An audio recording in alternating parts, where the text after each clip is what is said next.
Greetings, traders, and welcome back. Thank you for joining me again for another in-depth with Chris episode.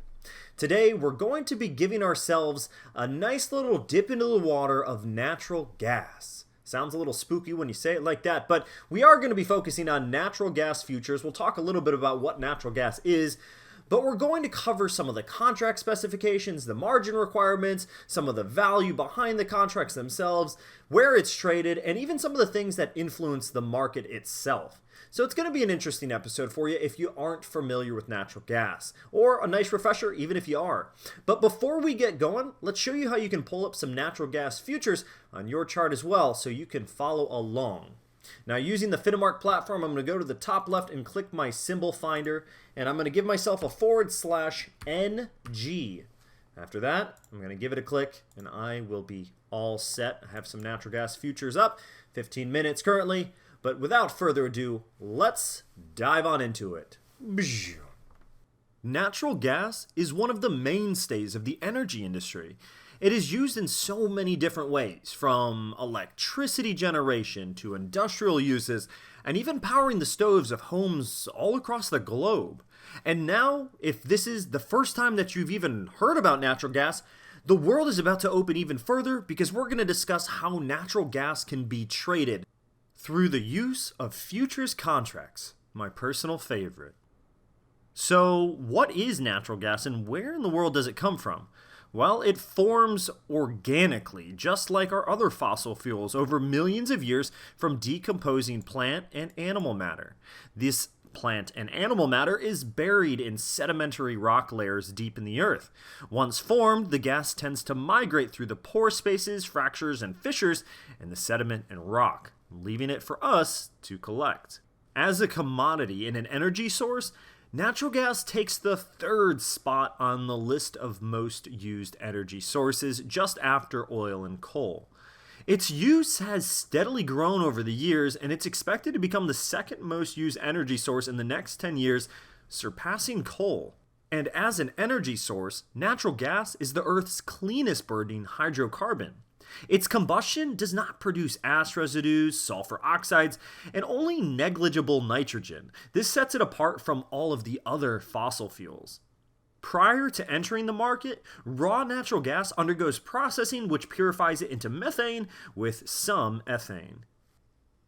The United States is the world's largest producer of natural gas, followed by Russia, Iran, and Canada, in that order respectively. These countries then trade the excess natural gas that they produce and export it to other countries around the world for income as well.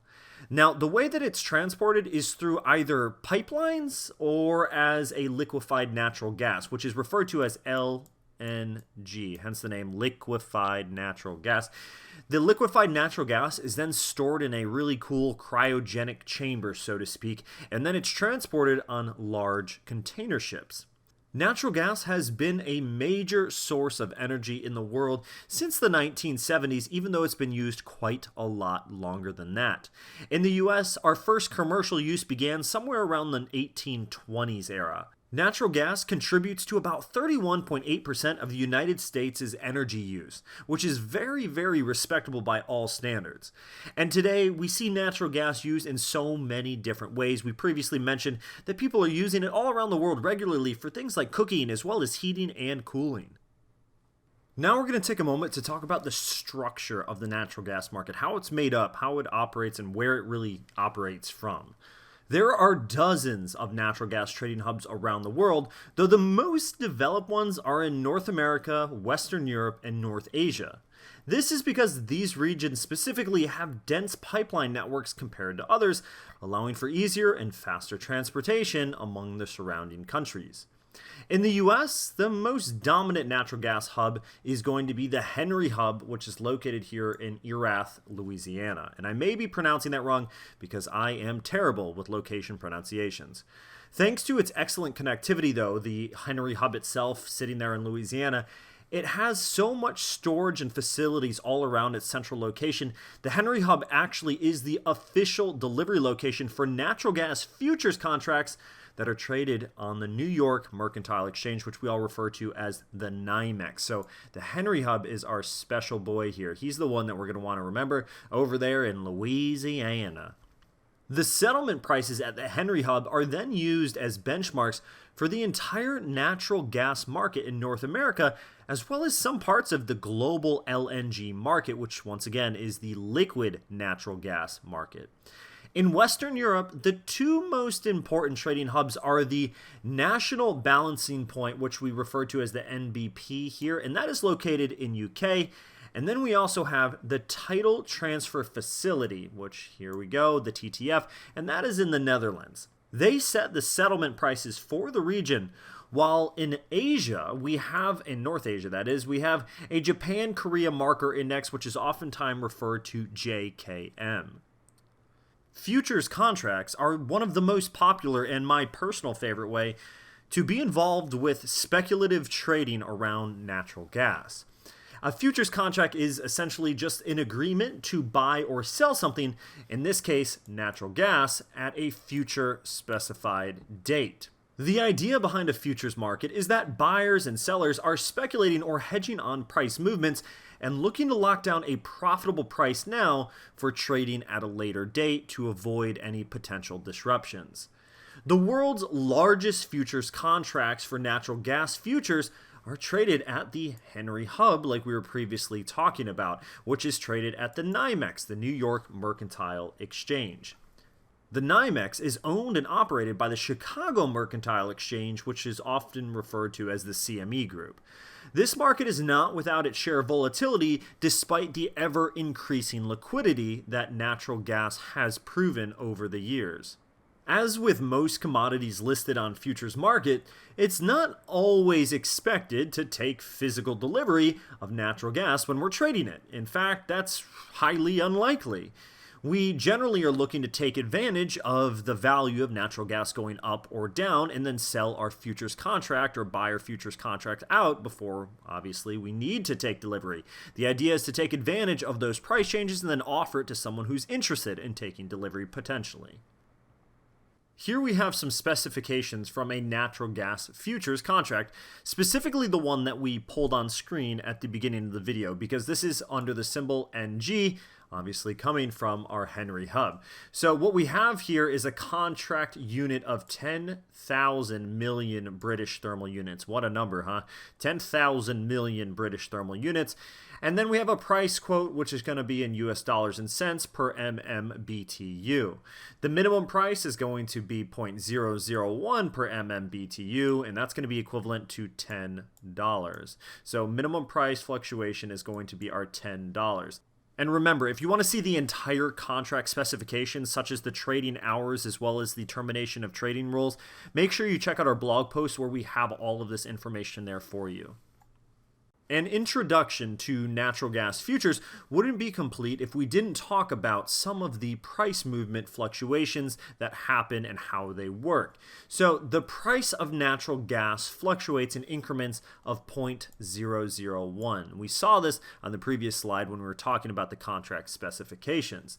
So these increments are referred to as ticks, which represent the smallest movements that are made by a futures contracts. And us as traders want to use these ticks to determine our profit or loss if it doesn't go our way by measuring the tick movements between our entry price and the actual price of the commodity by the settlement date. So if we get in and it goes up and we have multiple ticks in our favor, then we're doing all right. So the broker that we use will often show us how to calculate the ticks movement and do it for us. So don't feel overly boggled down with the whole math side of things, but it is good to still have an idea of how this stuff works. So if the tick value for a natural gas futures contract is $10 like we saw on the previous slide, well, that means for every contract, a one tick movement from the entry price will yield us a profit of $10, whereas a one tick loss from our entry price will give us a $10 loss per tick. So 10 ticks, we have $100. 1 tick, we have $10. Against us, 1 tick, then we lose $10. It's also important to consider the number of contracts being held. So if we say that we have a 10-tick movement, but we're holding 5 contracts, well, then our profit, instead of being $50, would be $500 because that's 5 contracts times the 10 ticks at $10 a tick.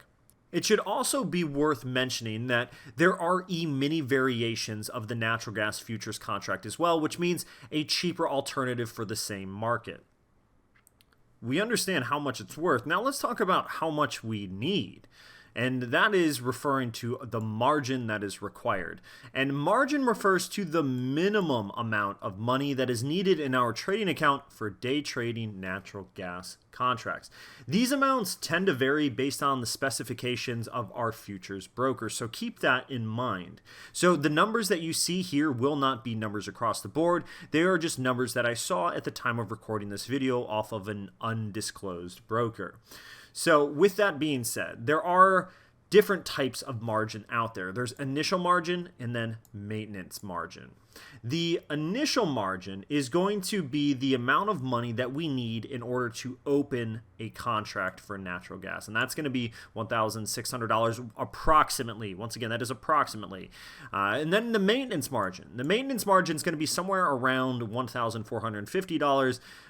But once again, this is approximate, and this will be the amount of money that we must maintain in our account while our position is open to keep the position open. If we were to unfortunately fall below this $1,450 in this scenario in our account balance, the broker would do what's called a margin call, where they give us a call and say, hey, we must immediately bring our account back up, or they will liquidate our position for us. So the maintenance margin is the amount that we must maintain in order to keep the position open once it has been open. One of the common underlying factors that all traders have is the desire to make money. And the way that we do that is by staying ahead of the market. So it's important to talk about some of the market factors that push the price of natural gas around. The first one is going to be seasonality. Changes in weather conditions play a crucial role in determining the prices of natural gas because it affects demand and supply. This allows gas producers to properly adjust their production rate, manage storage facilities, and look to reduce their financial risks when they pay attention to all these things. Accommodations must also be made for unexpected disruptions like necessary pipeline maintenance or even political turmoil. Then we have consumption patterns. Heating and cooling are the main drivers for natural gas consumption patterns. This is especially the case in the United States specifically. For instance, the demand for natural gas tends to rise strongly during the winter as more people look to stay toasty in their homes and they use natural gas as part of their heating systems. Then we have price of competing fuel-based energy sources. The price of oil and coal will undoubtedly affect the price of natural gas. More recently, renewable energy sources such as solar and wind have started to affect natural gas prices as well, but it is worth noting that natural gas is considered to be one of the cleanest, if not the cleanest fossil fuel amongst the masses that there is due to the way that it burns. Then we have world events. War, financial crises, pandemics such as the coronavirus, elections, and all that stuff will influence the demand and supply of natural gas as well. So we always want to pay attention to these things if somehow it has some type of disruption in the supply chain. Then we have the EIA report, which stands for the Energy Administration. These weekly reports track the supply levels of natural gas, including what's in storage. It's important to be aware of this because this is a direct relationship to the supply scenario, which means an overwhelming supply could unfortunately hurt the demand. In conclusion, natural gas futures can be as good as any to start exploring the futures markets. It may not be the #1 most liquid market out there, but the trend for natural gas has been undeniable. We're watching it grow and overtake things left and right, and what better time to learn a market than during its growth stage so you can become familiar with some of the mannerisms of the way the market moves and what causes that particular market to go up and down to be ready for the day when natural gas may be #1. But until next time, thank you for joining me again, and remember, folks, that if you think you have what it takes, you check out that Gauntlet Mini and you show me you have what it takes. But until next time, please click the like and subscribe button below, and I will see you soon. Cheers, folks. Over and out.